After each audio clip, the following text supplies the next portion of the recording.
नमस्कार दोस्तों, स्वागत है आपका हमारे इस चैनल धूप धुंजी आरती में। दोस्तों आज हम हरियाली तीज के ऊपर बात करेंगे कि हरियाली तीज पे आप किस तरीके से पूजा कर सकते हैं। वैसे देखिए दोस्तों, हरियाली तीज जो होता है ना, उस समय शिव पार्वती की पूजा तो विशेषकर किया जाता ही है, पर उसके अलग अलग प्रदेशों में कुछ कुछ अलग अलग नियम भी होते। तो मैं हमेशा जैसे कि कहता हूँ कि हर किसी को अपने प्रदेश के नियम का अनुसरण करना ही चाहिए, क्योंकि शास्त्र में ये कहा गया है कि जो हमारे पूजा पद्धति है उसके साथ साथ हमारे जो देश और जो प्रदेश के नियम आचार है उन्हें भी संपूर्णता से निभाना बहुत ज़रूरी होता है। तो जैसे बिहार में एक तरीके से मनाया जाता है, जो पूर्वी उत्तर प्रदेश है वहाँ पर एक तरीके से मनाया जाता है, जो पश्चिमी उत्तर प्रदेश का इलाका है वहाँ पर एक और तरीके से मनाया जाता है, जो कि राजस्थान है वहाँ पर कुछ अलग तरीके से मनाया जाता है। तो तीज मनाने के हर किसी के जगह पर ना अलग अलग अपने अपने तरीके होते हैं, पर माध्यम जो होता है यानी कि माध्यम जो होता है तीज पूजा का, वो शिव पार्वती की पूजा ही होती है। जैसे कि जो लोग गंगा के क्षेत्र में रहते हैं वो ज़्यादातर क्या करते हैं कि मिट्टी से जो है शिव पार्वती की मूर्ति बनाते हैं या फिर शिवलिंग बनाकर उसकी पूजा करते हैं। तो आप अगर गंगा के किनारे रहते हैं और गंगा मिट्टी आपको बहुत ही आसानी से उपलब्ध हो जाता है, तो मैं आपको कहूँगा दोस्तों आप इस तरीके से पूजा कर सकते हैं। यानी कि आप जो है लिंग रूप में भगवान शिव को बनाकर और माता पार्वती और शिव जी की मूर्ति करके भी आप पूजा कर सकते हैं तीज के। पर अगर आपके पास जो है इन सारी चीज़ों की सुविधाएं उपलब्ध नहीं है और शायद मिट्टी आपको नहीं मिल रहा है या फिर आपको उतने अच्छे तरीके से बनाना नहीं आता है, मिट्टी अगर मिल भी जाए तो उसमें आपको क्या करना है, उसमें आप जैसे कि ज़्यादातर लोग करते हैं कि चित्र में पूजा करते, तो मैं आपको कहूँगा आप चित्र में ही पूजा कर सकते हैं। दोस्तों तीज पूजा में जो है, तीज पूजा में आपको जैसे कि भगवान शिव और माता पार्वती की पूजा करना है, तो बहुत सारे लोगों को मैंने देखा है कि तीज पूजा जो वो करते हैं वो केवल एक बार करते हैं, यानी कि संध्या के समय करते। पर मैं आपको कहूँगा आप अगर तीज पूजा कर रहे हैं संध्या के समय तो आपको करना ही है, पर उससे पहले जो है आपको सुबह के समय भी एक बार पूजा ज़रूर करना है, तभी जो है ना तीज की पूजा जो है वो संपूर्ण मानी जाती है। इसमें आप कलश स्थापना के साथ तीज की पूजा कर सकते हैं, या फिर बहुत सारे लोग देखा है मैंने वैसे ही करते, कलश स्थापना नहीं करते। पर ये क्योंकि एक विशेष दिन होता है तो इसलिए इस दिन अगर आप कलश स्थापना करके पूजा करेंगे तो ये ज़्यादा अच्छा रहेगा। आप जो है भगवान शिव और माता पार्वती को अपने पसंद के अनुसार भोग वगैरह चढ़ा सकते हैं, अपने पसंद के अनुसार फलों के या फिर श्रृंगार का सामान आप चढ़ा सकते हैं, खासकर क्योंकि ये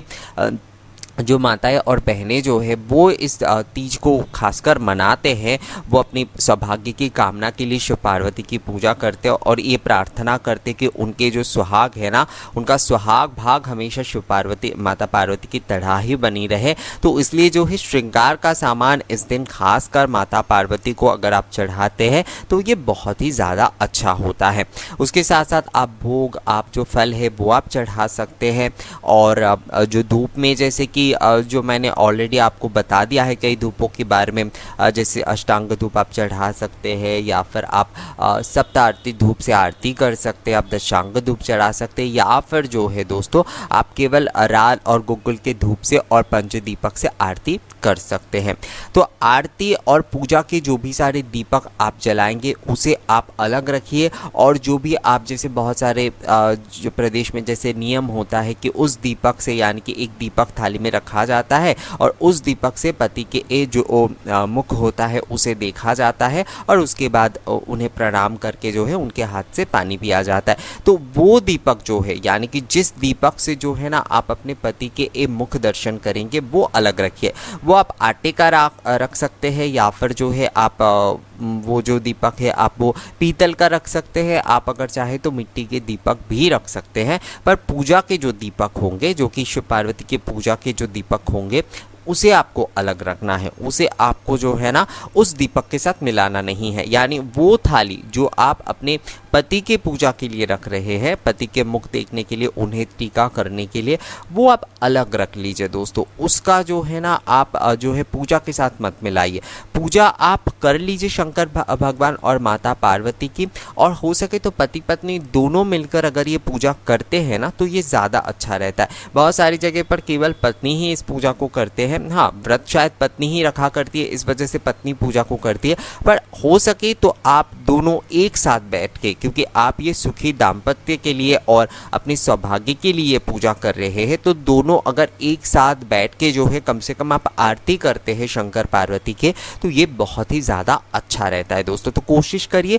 पति पत्नी दोनों मिलके कम से कम एक वक्त का पूजा जो है, सुबह की अगर पूजा नहीं भी कर पा रहे हैं ऑफिस या फिर ऐसी कोई काम में बिजी होने के कारण आपके पति, तो वो संध्या की पूजा कम से कम ज़रूर करें। और थाली, यानी कि थाली आपको अलग करना है जिससे आप पति के तिलक करेंगे और उनकी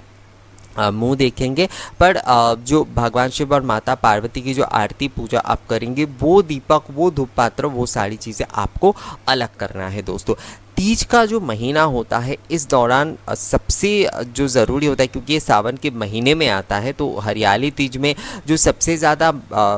विशेष होता है वो क्या होता है, श्रृंगार। तो जो भी माताएं और बहनें जो है इस दिन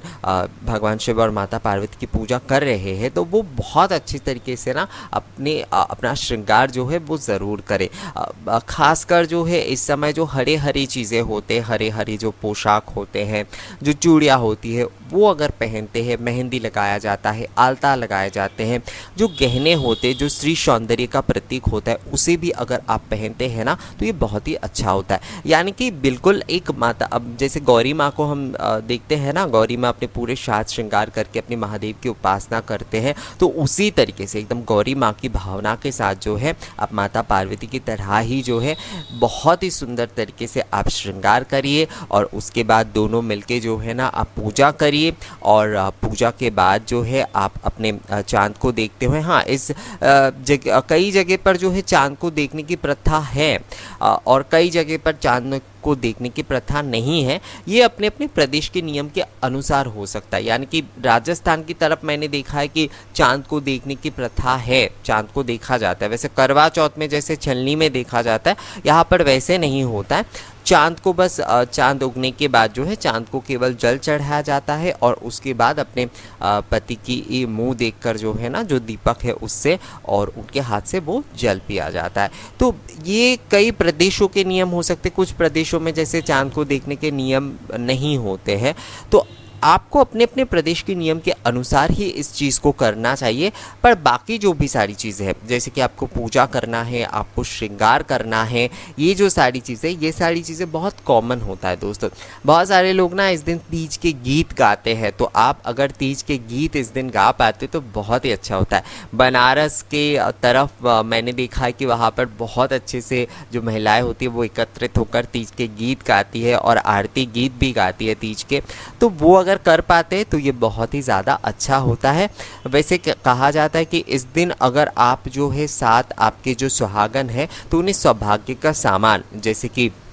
सिंदूर, चूड़ी, अलता, मेहंदी, बिंदी, ये सारी चीज़ें जो है ना आप अगर उन्हें देते हैं तो ये बहुत ही ज़्यादा अच्छा होता है। बहुत सारे लोग कहते हैं कि सुहाग का सामान जो है वो देना नहीं चाहिए किसी को, वो अपनी चीज़ों का, यानी कि जो चीज़ आप इस्तेमाल कर रहे हैं, जिससे आप सिंदूर लगाते हैं, उससे आप किसी को सिंदूर मत लगाइए, आप उन्हें अलग खरीद के दीजिए। तो सुहाग की जो चीज़ें हैं ना, वो सौभाग्य की प्रार्थना के साथ जो है आप दूसरों को दे ही सकते हैं, पर आप जो चीज़ें इस्तेमाल करते हैं वो किसी और को मत दीजिएगा। ये एक विश्वास होता है कि जो सुहागन जो है खुद जिस चीज़ को इस्तेमाल करते वो किसी और सुहागन को नहीं दिया जाता है, उन्हें नए खरीद के आप दे सकते हैं। तो वही जो चीज़ें हैं, सुहाग के सामान अगर आप देते हैं तो आपके इस्तेमाल हुए चीज़ें मत दीजिए दोस्तों, आप जो है नए खरीद के उन्हें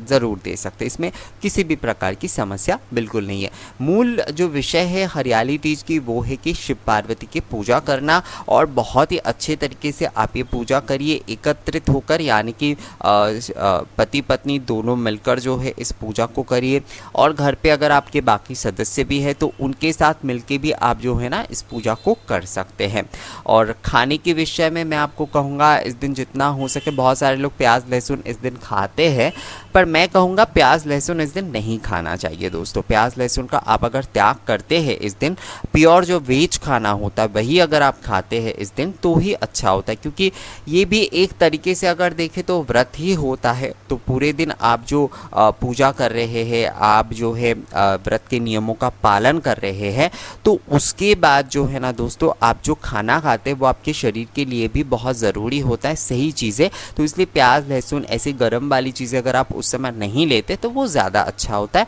और क्योंकि आप व्रत कर रहे हैं तो इस वजह से भी प्याज लहसुन का खाना, यहाँ पर ऐसी चीज़ें जो है ना लेना ही सही होता है। तो इस तरीके से आप अपनी हरियाली तीज मना सकते हैं दोस्तों। और आप किस तरीके से मनाते हैं अपने घर पे, किस तरीके से मनाते आ रहे हैं, और किस तरीके से आपने देखा है, शायद आप अभी मना नहीं पाते हैं पर आपने देखा है अपनी दादी को, अपनी माँ को, तो वो भी आप मुझे कमेंट्स करके ज़रूर बताइए दोस्तों। और ये वीडियो अगर अच्छा लगा है तो ये वीडियो को लाइक और शेयर भी ज़रूर कर दीजिएगा। मिलेंगे आपसे अगले वीडियो में नए किसी जानकारी के साथ, तब तक के लिए नमस्कार।